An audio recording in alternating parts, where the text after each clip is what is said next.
definite call និង indefinite call ហ្នឹងយើងមិនបាច់ default ទេតែគាត់ថាតំបូងទៀតគេបរៀនយើងតទៅអាហ្នឹងណាប៉ុន្តែគាត់ថាអានេះគឺនៅពេលដែលគ្នាយើងប្រើប្រាស់វាទាំងអស់ហ្នឹងគឺយើងប្រើប្រាស់វាជាមួយនឹងនាមណានេះជាមួយនឹងនាមជាមួយនឹងនាមគឺនាមនឹងឯងគ្នាដឹងថានាមទេ what is name what is noun ទេបងឧត្តម what is name what is noun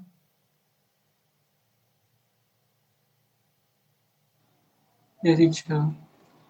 ដឹងឯងគេដឹងឯង Noun is the word that which describe the thing, people, and place. អូខេអញ្ចឹងយើងអាចកាត់យមនៃដូចគ្នាយើងថាមុននឹងម្ដងថាមុនហ្នឹងណាអញ្ចឹងគឺនាម noun គឺ used to វាគេថា noun is a describe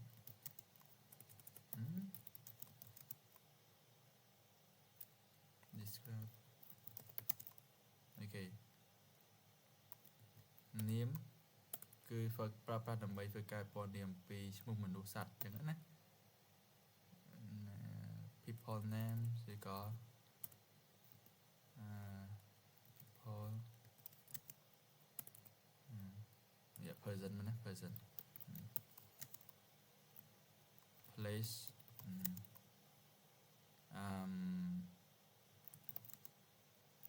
animals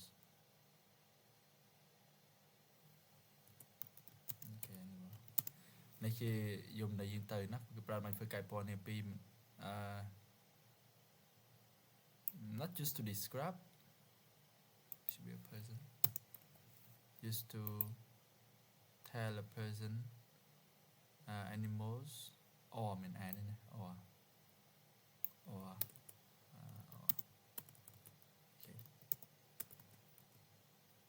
ចាហ្នឹងគឺគេប្រើប្រាស់វាជាមួយនាមណាអញ្ចឹង mostly នៅពេលដែលយើងប្រើប្រាស់ជាមួយនឹង earn ហើយនឹងthis that those គឺយើងប្រើជាមួយណាចានាមយើងមានតម្រងប្រមាណនេះយើង how many form are there នាមបាននេះតម្រងវាមាននេះណា there are អីគេ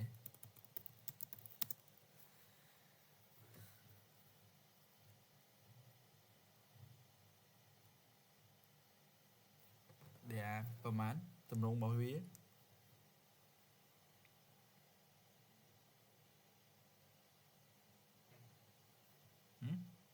បាននេះឈរអត់ចាំហ៎តែយើងតម្រងរបស់វាមានអីគេខ្លះចាតម្រងវាតម្រងមួយនាមឥឡូវមួយ singular ហើយមួយទៀតអីគេ singular and មាន plural អត់ទេ yeah plural ណាអញ្ចឹងគឺមានតម្រងវា there are two form of noun mean there are two form of noun អញ្ចឹងគឺ singular form ហើយនិង plural form អញ្ចឹងតម្រងរបស់នាមគឺមានពីរហ្នឹងឯងណាអញ្ចឹងគឺតម្រងឯកវចនៈនិងភូវចនៈណាអាហ្នឹងគឺគ្នាយើងអាច take note ខ្លួនឯងនិយាយគ្នាយើងមើលក្នុងកន្លែងនេះអញ្ចឹងជាមួយនឹង earn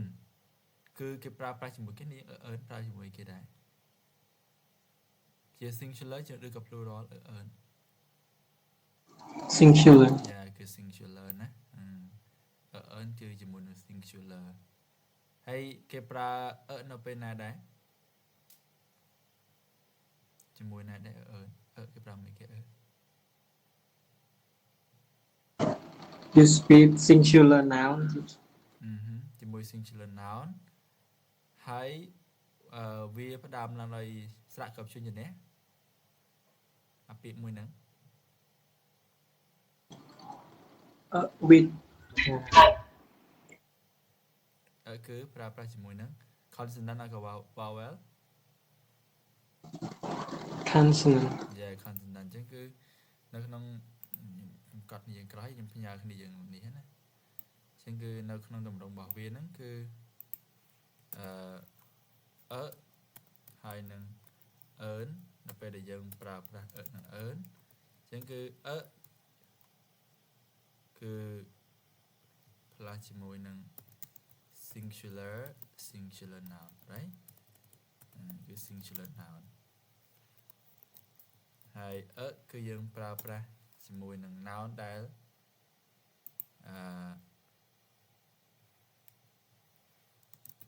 use with a noun start with consonant ណាអូខេ consonant នេះខ្ញុំនឹងផ្ញើគ្នាយើងរកចង់គ្នាយើង take note ខ្លួនឯងអញ្ចឹងគឺយើងប្រើជាមួយនឹង consonant ដូចជាអីគេឧទាហរណ៍ a bag right អូខេ a bag ឬក៏ a pen ណាទៅពេល earn ប្រើជាមួយគេ earn ប្រើជាមួយគេ earn វាដូចគេ a noun with start with គេ vowel yeah vowel right គឺ start with vowel vowel មានប៉ុន្មាននេះយើងស្រាប់ five actually let Yeah, five vowel. five right what are they A E I O U A E I O ហើយនឹង U ណាអូខេជាង U ស្រាក់ណាអញ្ចឹងជាទូទៅមិនមែនទាំងអស់ណាជាទូទៅនៅពេលដែលគ្នាយើងឃើញថាបើសិនជាពាក្យនាមមួយហ្នឹងដែលវាផ្ដើមឡើងដោយអក្សរ A អក្សរ I អក្សរ O អក្សរ U អាហ្នឹងគឺ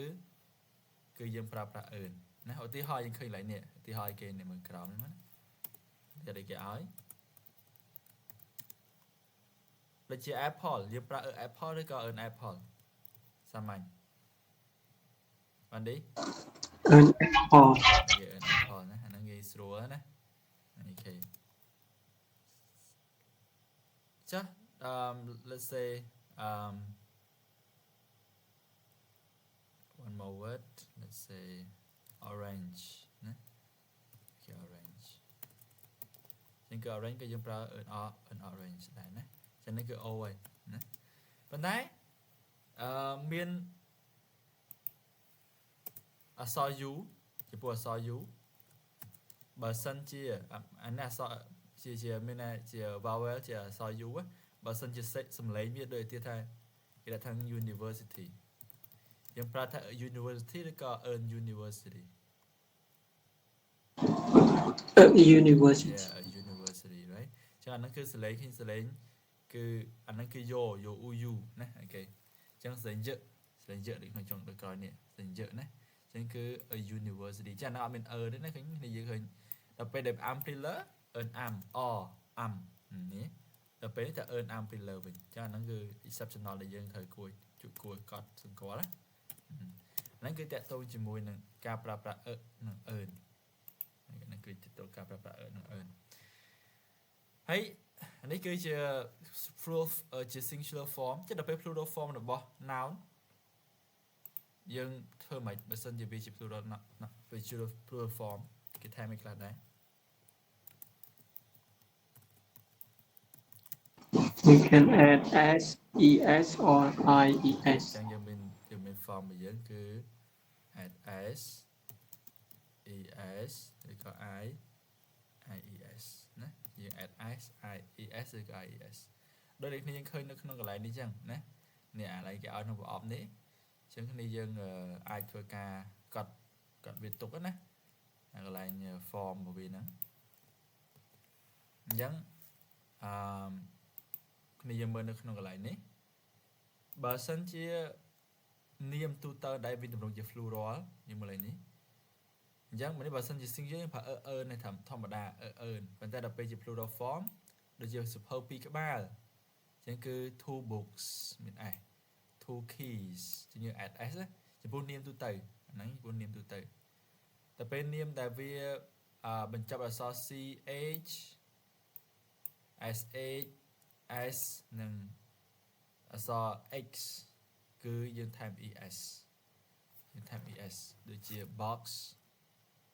ឬក៏ watches អូខេអញ្ចឹង boxes អូខេអញ្ចឹងគឺ nông cái lại nâng cứ dương tờ time via es ở bên time es dấu ấy này country là về bị chọn sau vai chứ cứ dương tờ chia đồ sau vai time ies cái countries chẳng cứ three sau vai này dương time ies mình chào vậy để khi dương thần note lại này ta dương add s es rồi có change y to ies chỉ make cái tầm đồng plural form nèนั่นคือสมัยพนิยนาได้ทลบอันเดินให้มันจะปัญหาได้อะไรเนี่ยสอบแบบมาในเกิดนิยมอาจจะเดินให้ปัญหานักทางตำรวจเนี่ยมวยเดียดแต่เป็นสำคัญสำหรับนิยมได้จังนี้ខ្ញុំសូមថតឲ្យនិយមแต่ไปจะมือจุ่มตุกไปนิยมដើម្បីធ្វើការកត់ពី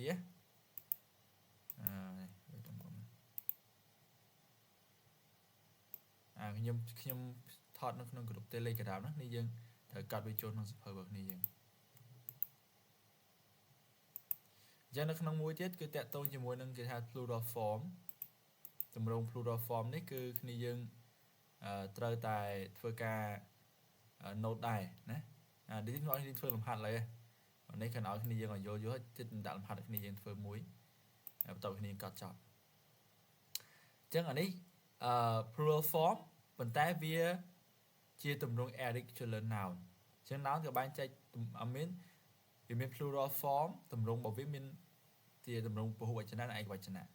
ហើយក៏វាមានមួយទៀតគេហៅថាជា irregular noun មាននាមមិនទៀងទាត់ណាជា irregular noun ណាមានថាជានាមដែលវាអត់ទៀងទាត់ដែលវាដូរទៅជា plural ហើយវាអត់ទៀងទាត់ទេមានន័យថាម៉េចអាហ្នឹងឧបថា man បើសិនជាមនុស្សប្រុសម្នាក់បើសិនជាបុរសម្នាក់man ប៉ុន្តែដល់ពេលបុរសចិននេះក៏ទៅជា min a woman ម្នាក់ដល់ពេលជាមនុស្សស្រីច្រើនអ្នកទៅស្ត្រីច្រើនអ្នកទៅគឺគេអានថា women ណា woman woman and women ណាមិនណា woman and women ដល់ពេលដូចពាក្យឆាលបើក្មេងម្នាក់គឺឆាលក្មេងច្រើនអ្នកគឺchild យើងអត់អាន children យើងអាន children ណាចឹងគឺ a child and children a person people មនុស្សម្នាក់ person មនុស្សច្រើនអ្នកគឺ people ណាតោះឥឡូវចឹងខ្ញុំទុកឲ្យពេលនេះយើងបន្តិចកាត់កន្លែងហ្នឹងបន្តិចយើងមើលនៅក្នុង Telegram ទៅអ្វីដែលខ្ញុំថតក្នុង Telegram នេះយើងកត់អាហ្នឹងបន្តិចទៅណាបន្ទាប់មកចាំយើងធ្វើលំហាត់មួយហើយយើងចូល this និង that និង those យើងលឿនតិចវាពិបាកព្រោះសិនគិតថាដូចជាគ្នាយើងគ្រប់គ្នាលាប់រៀនហ្នឹងហើយយើងមិនទៅ detail ទៅជាមួយនឹងនេះហ្នឹងទេណាប៉ុន្តែគ្នាយើងធ្វើលំហាត់វិញលំហាត់វាគ្រាន់បើជាអញ្ចឹង anyway you have question you can ask me មានសំណួរអីចាធូណាវ៉ាន់ឌី any question អត់ទេណាតោះចឹងយើងកត់បន្តិចចឹង